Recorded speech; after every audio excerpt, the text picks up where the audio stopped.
ler a palavra de Deus na carta do apóstolo Paulo aos Filipenses. A todos novamente eu saúdo com a maravilhosa graça e paz do nosso Senhor Salvador Jesus Cristo. Amém. Filipenses capítulo 3, versículo 20. Vamos abrir a palavra de Deus, Filipenses capítulo 3, versículo 20, que assim nos diz a palavra do Senhor: mas a nossa cidade está no céu, onde aguardamos e esperando o Salvador, o Senhor Jesus Cristo. Aleluia. Louvado seja Deus para todo sempre. Podeis tomar assento, meus irmãos. Vamos meditar um pouco na palavra do Senhor acerca de uma esperança que para muitos já não tem certeza de que realmente vai acontecer. Mas eu estou diante de irmãos e irmãs que têm a convicção de que Jesus, Ele está voltando. Glória a Deus, Jesus, Ele está voltando. E isso é uma verdade que deve ferver no nosso coração. É uma verdade que não pode, em momento algum, deixar de estar existente no nosso coração e na nossa mente. Jesus está voltando.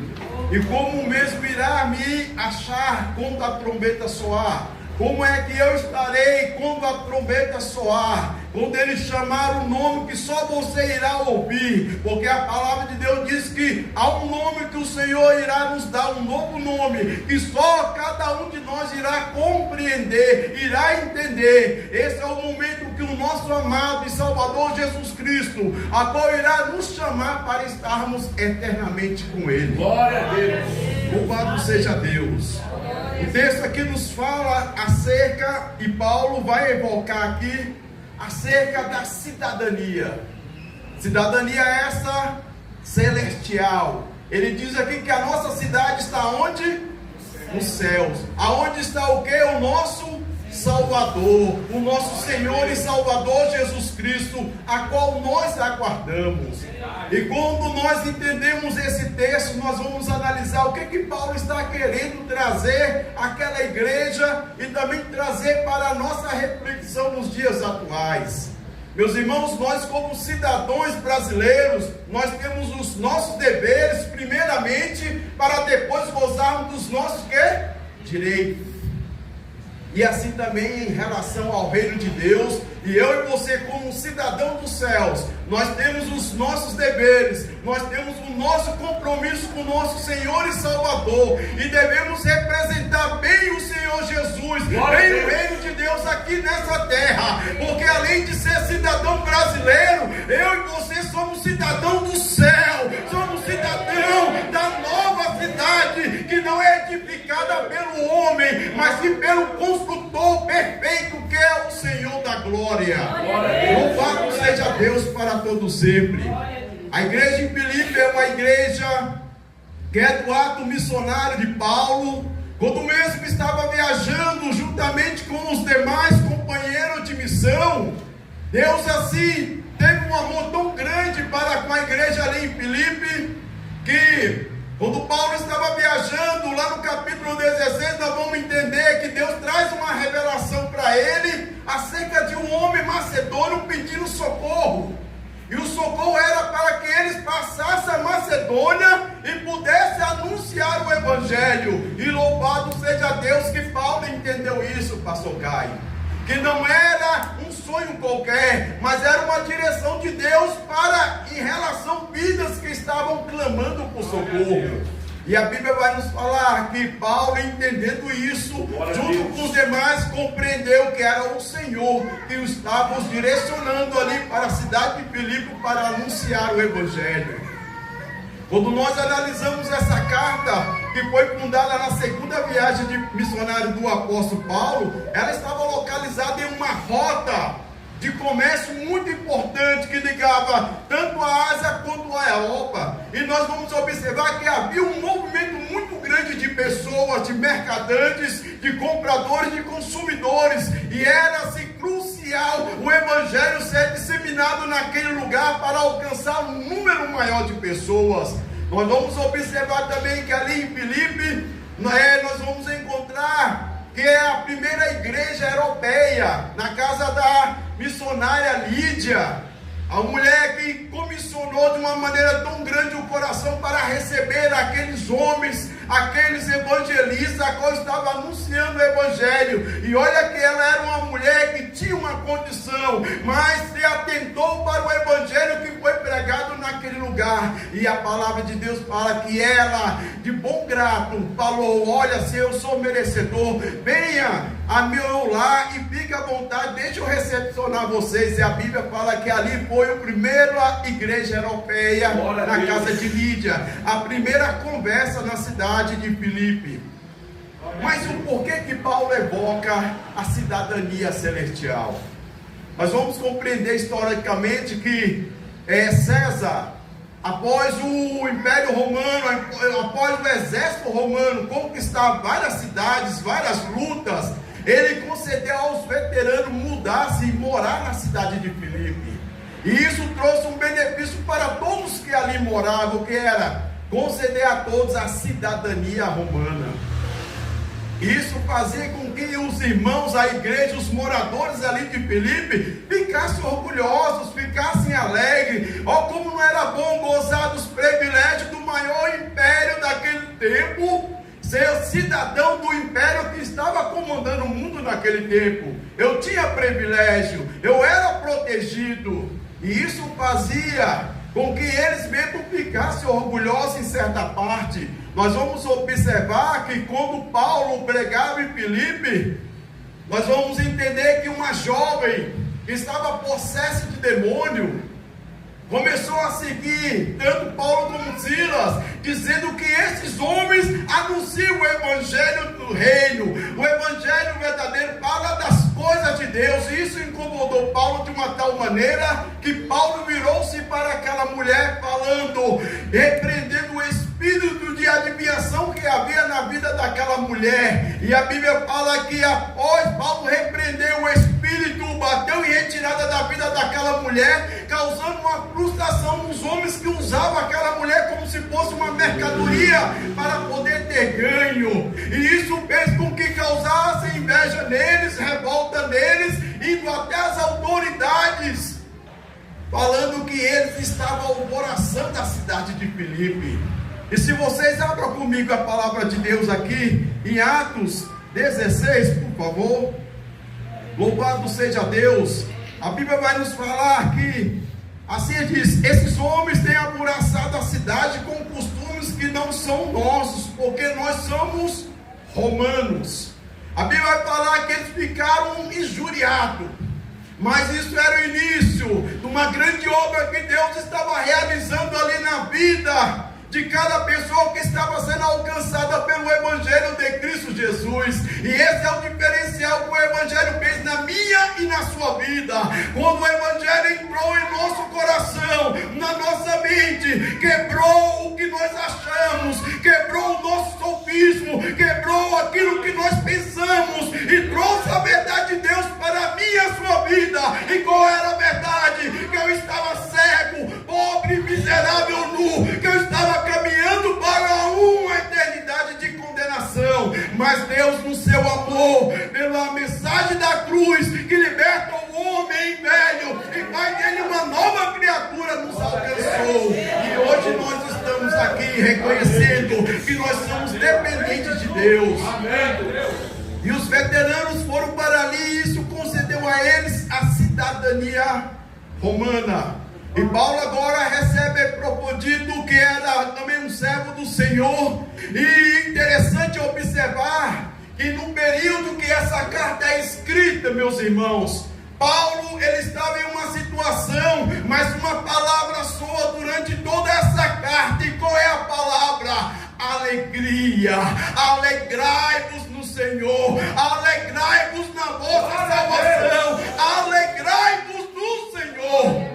Paulo estava preso, mas a prisão não impedia de Paulo dizer: eu sou alegre com a salvação que eu gozo em Cristo Jesus. Vocês, meus irmãos, se alegram no Senhor, se alegram na salvação que Ele tem concedido a cada um de vocês. Meus irmãos, e como nós devemos estarmos alegres? outra hora éramos pessoas infelizes. Muitos saíam para a festa, bebiam, curtiam, mas quando voltava a tristeza batia novamente, porque havia uma tristeza, um vazio do tamanho de Deus, a qual só é preenchido pelo próprio Deus, a qual a bebida não preenche, a qual a companhia não preenche, porque é do tamanho de Deus, e esse vazio só vai ser preenchido por Deus, a qual preencheu a minha e a sua vida. O Evangelho onde chega faz a diferença, causa a diferença e incomoda o inferno. E isso fez com que Epafrodito levasse mensagem a Paulo, que estava preso. Paulo estava com muita saudade dos irmãos ali em Filipe, e também Epafrodito leva também uma ajuda para Paulo, e isso deixou Paulo também muito feliz e sentindo-se amado pelos irmãos. Mas o que quero dizer com isso, meus irmãos? Epafrodito chega, ele traz um relatório como a igreja estava ali, e diante do relatório, Epafrodito traz para ele notório dois perigos que a igreja estava ameaçada de acontecer, e que acontece nos dias atuais, e nós temos que tomar cuidado, porque o tempo passa, mas as heresias, elas não param, elas não deixam de existir, elas têm roupagem novas, e uma dessas heresias, desses problemas que estava para ali adoecer aquela igreja, era o formalismo. Mas, irmão Ricardo, o que é o formalismo? É aquilo que tem forma, mas a essência não é o que realmente ele anuncia. E o formalismo que estava sendo disseminado pelos invejosos hebreus, também judeus, que estavam perseguindo a Paulo, e por inveja de Paulo, aproveitando a ausência de Paulo, judaizantes estavam ali disseminando o formalismo, isso é, mostrando, trazendo para aquela igreja, que não é somente a fé, era necessário eles voltar ao ato da circuncisão. E Paulo agora vai orientar aquela igreja a tomar cuidado. Nós vamos ver aqui, Filipenses capítulo 3, versículo 3. Lê aqui comigo, por favor. Olha, versículo 2 e 3 diz assim: guardai-vos dos cães, guardai-vos dos maus obreiros, guardai-vos da circuncisão. Eita, glória. Porque a circuncisão somos nós que servimos a Deus no Espírito e nos gloriamos em Jesus Cristo e não confiamos na carne. O que eu quero fazer aplicação, meu irmão, minha irmã, para mim é a sua vida que Deus tem falado conosco. Quantos estão tentando alcançar a salvação pelo esforço da carne? Ei, Jesus já nos salvou. Nós fomos salvos para realizar boa obra. Não é a boa obra que irá nos salvar. O preço já foi pago lá na cruz do Calvário. Glória a Deus. Mas quantos irmãos por aí estão tentando alcançar a salvação? Não é porque eu oro muito, é porque eu jejuo muito, não, meu irmão. Isso aí é consequência de quem quer busca e comunhão com Deus, quem quer intimidade com Deus. O fato de eu jejuar, de eu orar, de estudar a Bíblia e meditar na palavra de Deus, é porque eu tenho um prazer nas coisas de Deus, eu tenho um prazer de ter comunhão e intimidade com Deus. Não é isso que irá me trazer salvação. Mas muitos entendem errado que fazendo isso vai alcançar a salvação. Mas há algo que ainda é pior, meus irmãos. Quantos estão procurando uma intimidade com Jesus, aceita Jesus com medo de ir para o inferno? E Paulo está dizendo: olha, não deve ser o medo que deve ser o combustível de vocês servir a Jesus, mas sim o amor, a gratidão por tudo que Ele fez ali na cruz do Calvário. Nós servimos ao Senhor Jesus não porque nós temos medo de ir para o inferno, não. Eu sirvo ao Senhor Jesus porque eu sei o que Ele fez na minha vida. Eu era um pobre, cego, miserável, nu. Eu era rejeitado pela minha família. Eu não tinha valor para a sociedade. Mas Jesus me resgatou, limpou limpou a minha vida, me fez nova criatura e me deu assim o privilégio de ser chamado filho de Deus, nos justificou, nos deu o poder hoje, o privilégio de sermos chamados filho de Deus. E nos garante que nós iremos estar com Ele eternamente. Então não é por medo de ir para o inferno que eu sirvo a Jesus, é por amor e gratidão a Ele. E essa deve ser assim, a motivação, deve ser o combustível que deve alimentar a vida do cristão. Servimos ao Senhor, não porque o meu pai está mandando, não porque minha mãe está mandando, não porque o meu grupo de amigos faz parte da igreja. Eu sirvo ao Senhor porque Ele me amou e se entregou por mim, porque Ele cuida de mim, estará cuidando de mim, e eu irei ver Ele brevemente na eternidade. Louvado seja Deus. Não é com medo, não é um medo que deve permear as nossas atitudes em adoração e servir ao Senhor, é o amor e gratidão a Deus. Então os formalistas estavam dizendo: não, é necessário fazer a circuncisão para que seja salvo, não devemos confiar na carne. Jesus falou claramente que o Espírito está o quê? Pronto, mas a carne não se converte. Quando eu tento agradar a Deus somente pelos meus esforços, eu vou cair em decepção, meu irmão. Quantos tentaram agradar a Deus apenas com o seu esforço? Paulo está dizendo: olha, não é somente pelo meu esforço, mas é pelos méritos de Cristo Jesus, é pelo poder que ressuscitou Jesus Cristo da morte, e com esse poder, a direção do Espírito Santo sobre a minha e a sua vida.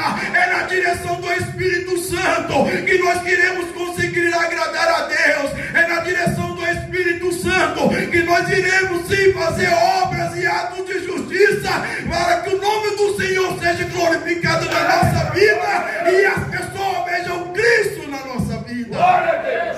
Não é através dos nossos atos de justiça.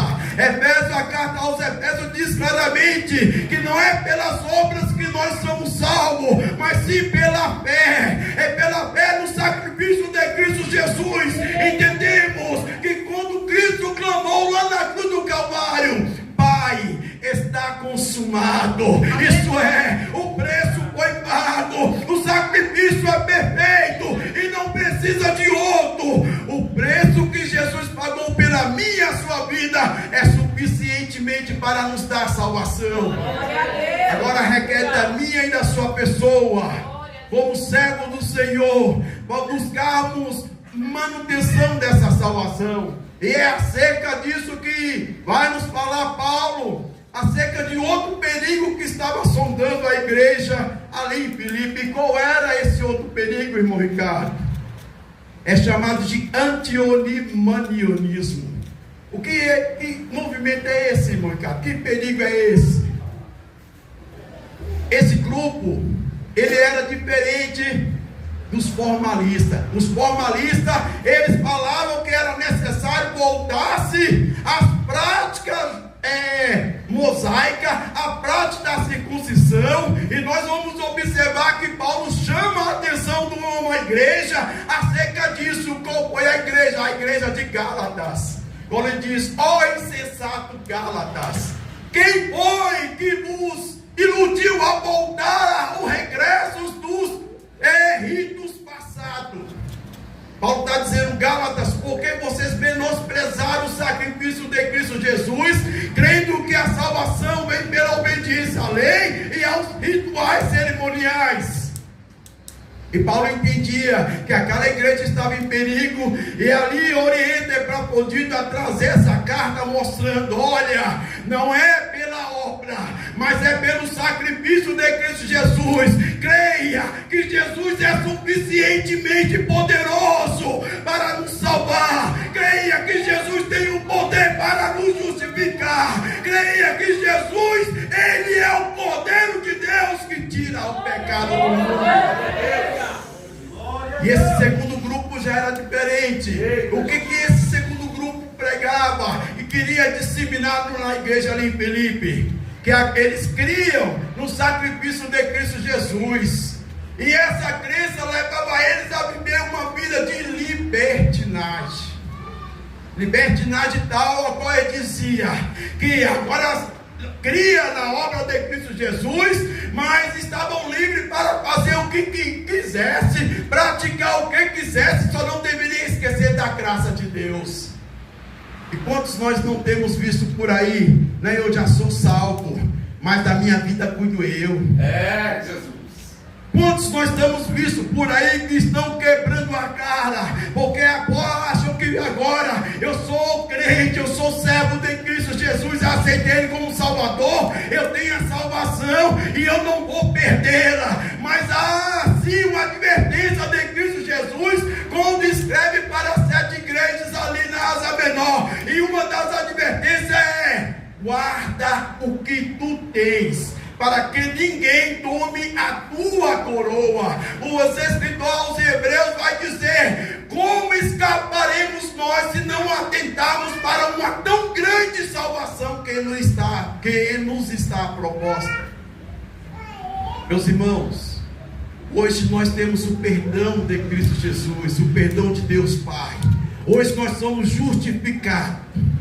Hoje somos nova criatura em Cristo Jesus. Hoje vivemos em novidade de vida, mas devemos estar vigilantes, devemos estar assim cuidando da nossa salvação, fazendo a manutenção da nossa salvação, porque não entra na cabeça daquele que nasceu de novo, que pelo fato de aceitar a Cristo Jesus, pode fazer o que for para fazer para a sua vida, que há um erro doutrinário que diz aí aonde eles interpretam erradamente, dizendo aonde abundou o pecado, superabundou a graça de Deus. Mas vamos entender que Deus não está dizendo: não, agora vocês podem pecar, porque a minha graça vai conceder salvação a vocês, não importa a maneira como vocês estão vivendo. Muitos por aí estão vivendo de qualquer maneira, servindo ao Senhor de qualquer maneira. Ei, a graça de Deus, ela é concedida com justiça, e Deus não é injusto para abençoar aquele que vive na prática do pecado, aquele que rejeita as orientações do Espírito Santo, e não abençoar aquele que está vivendo em fidelidade. Jesus. Haverá uma diferença daqueles que servem ao Senhor e daqueles que não servem ao Senhor. Servir ao Senhor é se entregar totalmente a Ele, de corpo, de alma e de coração. E Paulo, entendendo este perigo desses dois movimentos, aquela igreja, orienta ele a dizer: olha, é necessário vocês prestarem atenção, que é necessário vocês fazer a manutenção da salvação, a qual Deus concedeu a vocês. E como eu, meu irmão, e como você, podemos manter e guardar a nossa salvação? A primeira, compreendendo que eu e você somos diferentes do mundo. A Bíblia diz que Deus nos chamou para sermos santos, separado do pecado, separado da mentira, separado do sistema deste mundo, separado para o seu louvor, separado para a sua obra, separado para o Senhor, para aquilo que Ele quer realizar em nossa vida. Se eu sou separado para Deus, então já não vivo eu, é Cristo que vive em mim. Quem manda na minha vida é o Senhor. Louvado seja Deus. Meus irmãos, nós temos que entender que Jesus, Ele cuida de nós, mas nós temos que fazer a nossa parte, como nos separando de tudo aquilo. Não estou falando do mundo físico, mas o mundo com seu sistema, que leva o homem a ser ingrato a Deus, que leva o homem a ser desobediente a Deus. Devemos sim, Paulo vai dizer claramente: e eu que apresentei os vossos corpos como sacrifício vivo, santo e agradável ao Senhor. Mas antes ele diz: não vos conformei com este mundo, com este século.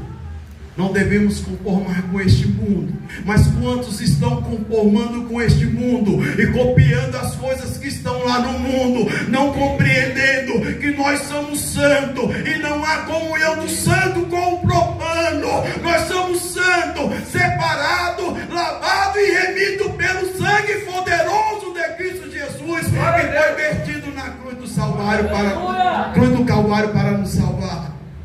Meus irmãos, devemos compreender que nós estamos em uma caminhada. E essa caminhada, o Senhor irá agir na nossa vida, mas irá agir em coinonia conosco. Deus não é como o inimigo que entra na vida da pessoa, rouba, mata e destrói. Não, a Bíblia vai falar em Apocalipse capítulo 3 versículo 20, que Jesus é educado, vai entrar na vida do homem, ele bate e diz: eis que eu estou à porta e bato, eis que eu estou à porta e bato. Ele é educado, ele pede licença, e aquele que abrir ceará comigo e eu cearei com ele. O Senhor irá trazer aquilo que você está precisando, aquilo que você está necessitando, à medida que você abrir a porta do seu coração.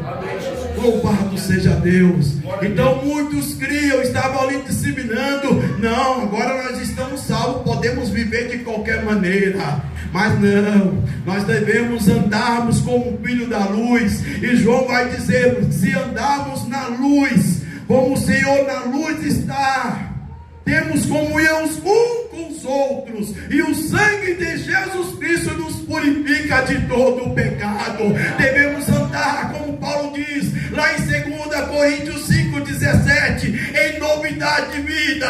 Aquele que mentia não mente mais, aquele que traía a companheira não trai mais. Sabe por quê? Porque nasceu de novo, é nova criatura e tem uma nova vida que foi cedida do céu para habitar nele.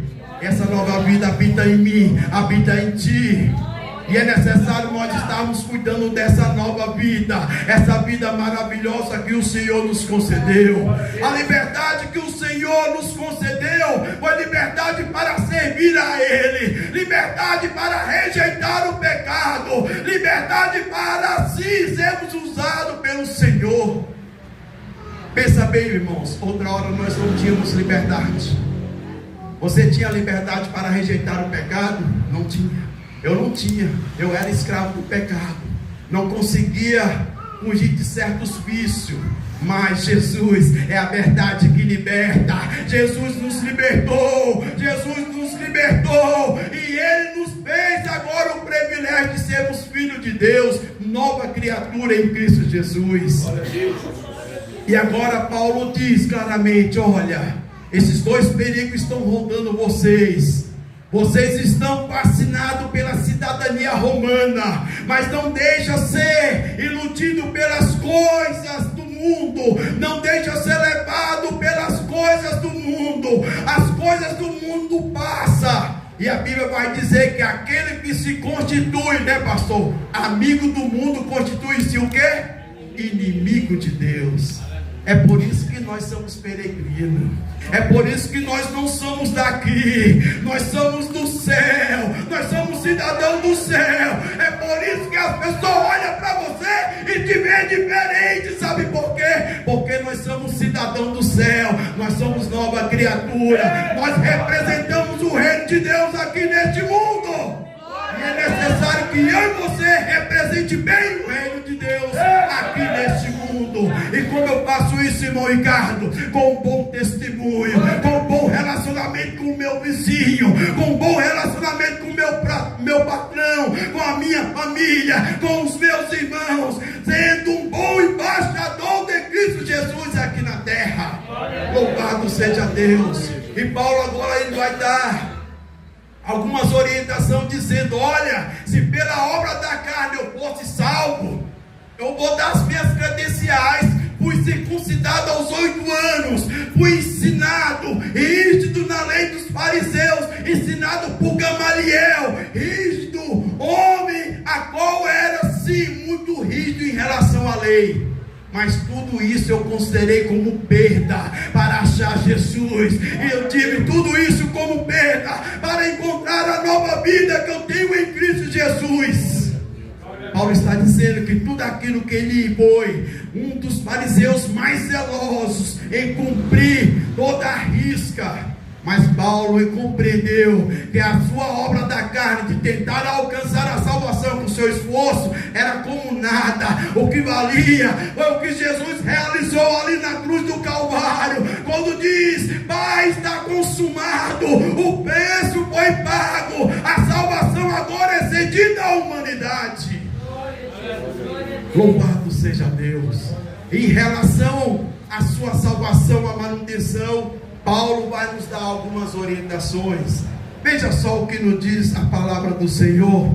Louvado seja Deus. Ele vai dizer muito bem que para podermos prosseguirmos avante, é necessário que nós venhamos esquecer das coisas que para trás ficam.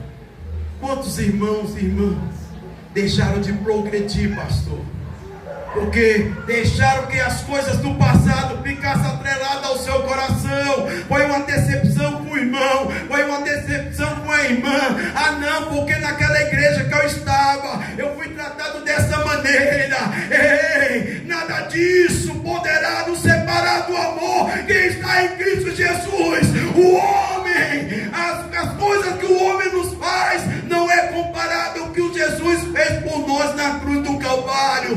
Quando eu coloco a justiça de Cristo Jesus acima de tudo que eu estou passando, eu prossigo para o alvo. É a segunda orientação do Paulo, dizendo: eu estou com os olhos pintados no alvo, e os meus olhos estão fixos no alvo. E quem é o alvo da nossa salvação? É Jesus, é Jesus, é Jesus, é o céu de glória, é a eternidade com Ele.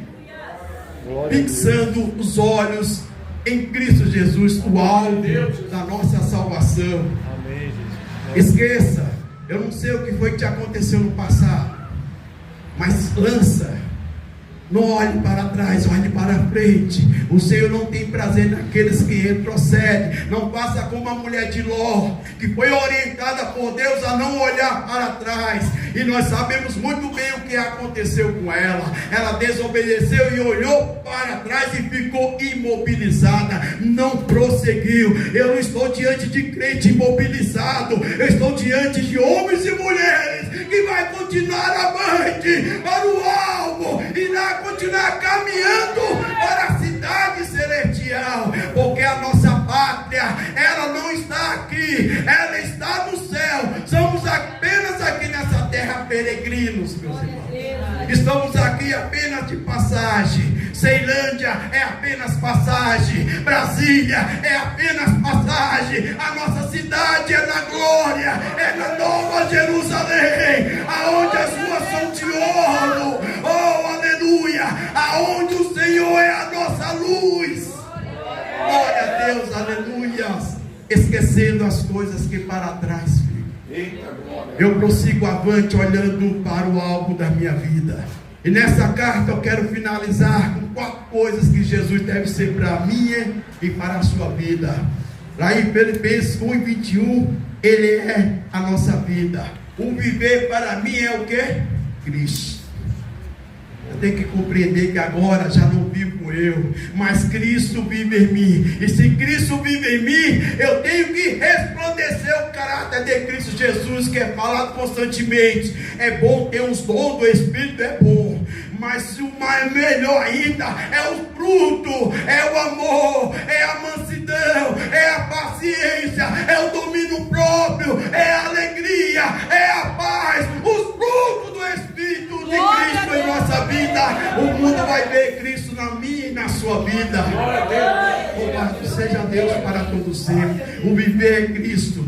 Ele deve ser o nosso exemplo. Está lá em Filipenses 2:5, que Deus, olha, veja o exemplo de Cristo Jesus, que não teve por usurpação ser igual a Deus, mas se esvaziou e tomou forma de um anjo de servo, e sendo obediente até a morte, e morte de cruz, a pela qual Deus exaltou, e lhe deu um nome que está acima de todos os nomes, para que diante desse nome se dobre todo o joelho, e toda língua confesse que Jesus Cristo é o Senhor, para a glória de Deus Pai.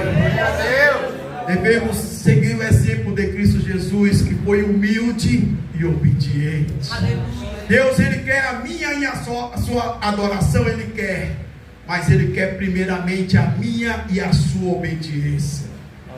Não adianta eu apresentar oferta, Não adianta que eu chorar aqui na presença do Senhor se eu não obedeço os seus mandamentos, se eu não obedeço as suas ordenâncias. Obedeça ao Senhor e Deus irá se agradar, irá trazer bênção sobre a sua vida. Deus, quando usou o profeta Samuel para falar a Saul sobre a importância da obediência, é melhor do que sacrifício. Obedecer é melhor do que sacrificar. Não adianta eu estar todos os cultos na igreja se eu não vivo a palavra de Deus na minha vida. 2 Samuel 15:20 vai dizer que obedecer é melhor do que sacrificar. Eu quero as bênçãos de Deus na minha vida. Lembra que eu falei lá no início? Para que eu tenha os meus direitos, eu tenho que fazer o que? Os meus deveres. Assim como cidadão, você paga o seu tributo, embora que nós sabemos que diante desse sistema corrompido não retorna, mas nós sabemos que nós fazemos o nosso dever para que os benefícios venham. Em relação ao reino de Deus não é diferente, meus irmãos. E para nós concluirmos, Jesus, Ele é o nosso alvo, como eu falei. O meu alvo, embora que não é pecado, irmão, eu tenho um carro zero, eu tenho uma casa bonita, eu oferecer conforto para a minha família, mas o meu alvo maior é a minha comunhão com o Senhor Jesus. O meu alvo maior é a minha salvação. O meu alvo maior é morar eternamente com o Senhor, compreendendo que isso aqui é passageiro, que a qualquer momento o Senhor está voltando, que a qualquer momento eu posso partir dessa vida. Então o alvo da minha vida tem que ser Jesus. E por último, Ele é a nossa fortaleza. Tudo posso naquele que me fortalece. Se você não tem força, te fortalece no Senhor Jesus. Ele, quando ressuscitou, falou assim para o seu discípulo: é-me dado todo o poder, tanto no céu quanto na terra. Jesus é poderoso, Ele é a nossa rocha, Ele é a nossa fortaleza. Glória a Deus, aleluia. Eu não consigo, irmão, em casa. Fala para Jesus, porque Ele te ajuda a conseguir. Ele é especialista em realizar sonhos. Ele é especialista em realizar projetos. Deus falou aqui ontem: Deus dá presentes especiais para filhos que se colocam em posição especial, com de obediência, com de submissão a Ele. Filho rebelde, filho desobediente não recebe presente especial, mas graças a Deus que estou aqui diante de filhos e filhas obedientes, e Deus tem presente especial para a sua igreja. Porque Cristo Jesus, meu irmão, continua nos ajudando a nos permanecer fiel e vivemos como cidadão do céu aqui na terra, para que em breve nós possamos partir para a nossa morada. E eu agradeço a oportunidade no nome de Jesus.